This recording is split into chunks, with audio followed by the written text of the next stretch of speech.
जय श्री कृष्णा। राधे राधे दोस्तों, आप सभी को बहुत बहुत स्वागत है इस बातें ज्ञान चैनल पर।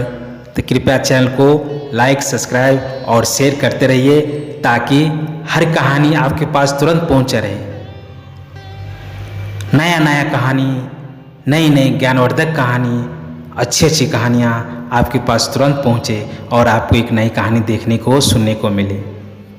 तो देर न करते हुए बढ़ते हैं इस कहानी की ओर। एक जंगल में एक बहुत बड़ा वृक्ष था। उस वृक्ष पर तोता और तोती रहते थे। वही दूसरी डाली पर बहुत सारे पशु पक्षी रहते थे। रंग बिरंग के भांति भांति पक्षियां सब रहते थे। पशु रहते थे बहुत सारे नीचे उस पेड़ के झाड़ी, क्योंकि वो झाड़ी ही इतना बड़ा था, उसके नीचे छांव रहता था और सारे पशु जो भी थका हारा आता था वहां पे बैठते थे, आराम करते थे। एक दिन तोता बोले अपने तोती से कि भाग्यवान, आज चलो कहीं घूमने चलते हैं। हमको घूमा हुआ बहुत दिन हो गए, चलो आज शहर जाते हैं घूमने, कुछ तो मिलेगा, अपने भोजन की तलाश उधर ही करेंगे। और तोता तोती वहां से उड़ते उड़ते चल दिए। कुछ दूर गया तो एक राजा अपनी पत्नी से कह रहा था, हे महारानी, हमको बहुत भूख लगा है, आप हमें खाना दीजिए।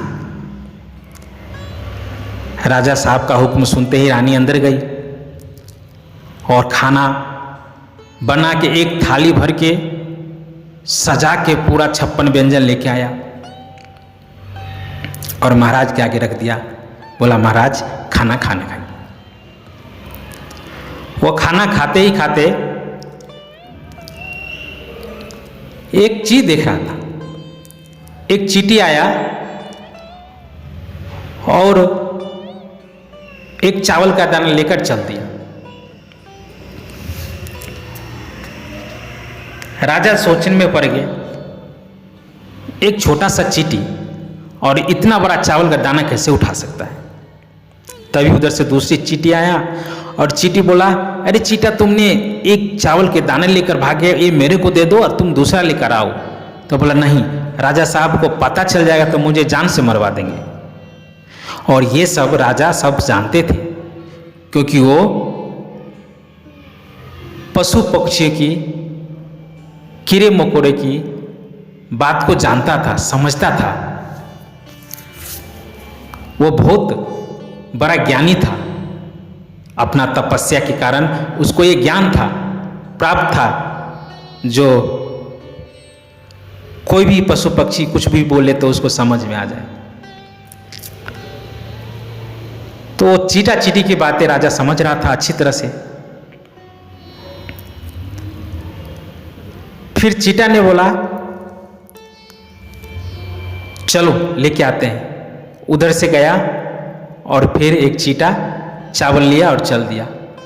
तो राजा ये देख के हंसने लगा। तो रानी वहीं पे बैठी थी।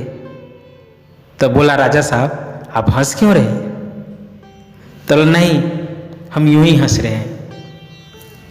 बोला, नहीं, आपको बताना ही पड़ेगा हंसने का कारण क्या है। क्या आज आप खाना नहीं अच्छा लग रहा है? क्या मैं खाना अच्छा नहीं बनाई हूं?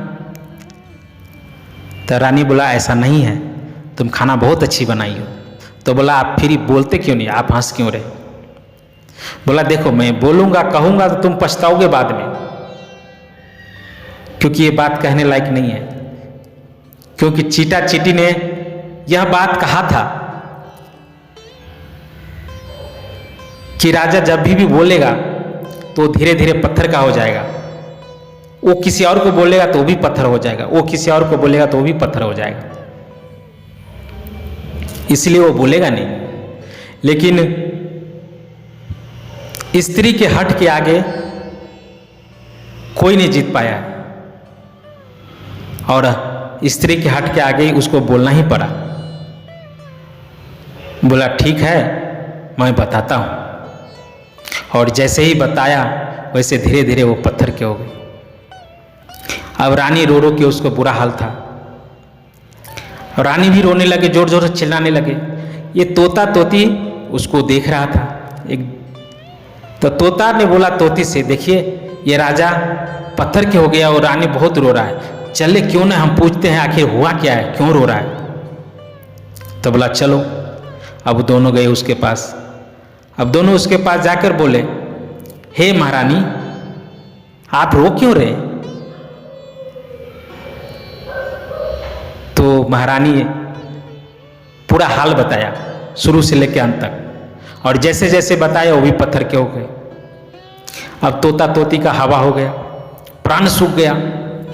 बोला ये इसको बता ये पत्थर हो गया, ये इसको बताया पत्थर हो गया, अब हम लोग के जान के लाले पड़ गए, यदि हम बताएंगे तो हम लोग पत्थर के हो जाएंगे। और गांव समाज को, पंचायत को मालूम चलेगा तो हम लोग को बोलना ही पड़ेगा। तो इसका उपाय क्या है। अब तोता तोती बहुत डर गए। तभी उधर से एक मोर आया, और मोर आया तो तोता तोती को देख उदास उससे पूछा, भाई तुम उदास क्यों हो। तो वो बोला मैं बोलूँगा तो मैं भी पत्थर को हो जाऊँगा, इसीलिए दोस्त मैं कहूँगा नहीं, एक हमारा काम करो। बोला क्या। इस संसार में जितना भी चींटी है सब चींटी को मार दो, इसके बदले आप जो हमसे चाहेंगे वो हम करेंगे, आपका बोले तो जिंदगी भर गुलाम बन के रहेंगे। बोला नहीं दोस्त, बस इतनी सी दोस्ती के लिए तो हम एक दूसरे को जान दे देंगे, आप दुश्मन को मारने के लिए बोल रहे हैं तो हम मारेंगे। और चींटियां सबको वो मोर ने मारना शुरू कर दिया। अब जो चींटी बोला था वो चींटी बिल में घुस गया देख के कि सबको मार रहा है, और वही अंदर भूखे प्यासे भगवान को भजन करने लगे। और भगवान को भजन करते करते कुछ दिन में भगवान प्रकट भी हो गए, प्रसन्न हो गए। तो उससे पूछा चींटा चींटी से, मैं प्रसन्न हूं तुम्हारी भक्ति से, तुम मांगो क्या चाहते हो। तो बोला हे प्रभु ये मोर मोरनी, ये तोता तोती हमारे जान के पीछे पड़े हैं, क्योंकि ये कहानी उस राजा से शुरू हुआ था।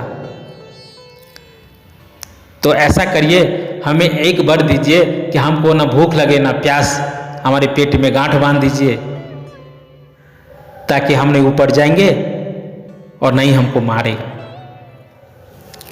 तभी से चींटी के पेट में गांठ बन गया भाई।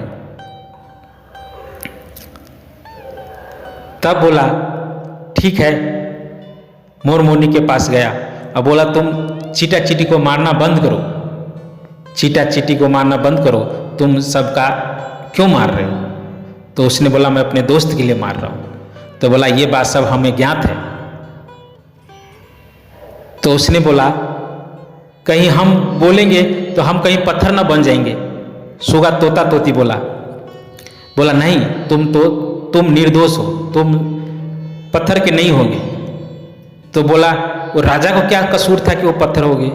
तो बोला वो पशु पक्षियों की बात जानता था, वो अपना वेशभूषा बदलना जानता था, वह पशु पक्षी का भेष बदलकर कितने के साथ संभोग कर चुका है। वो पापी था, उसको किए की सजा मिलनी थी। बोला रानी को भी मालूम था कि ये ऐसा करता है, उसने कभी रोका नहीं, और उसके कारण वो भी पत्थर हो गया। और तुम निर्दोष हो, तुमको कुछ नहीं होगा।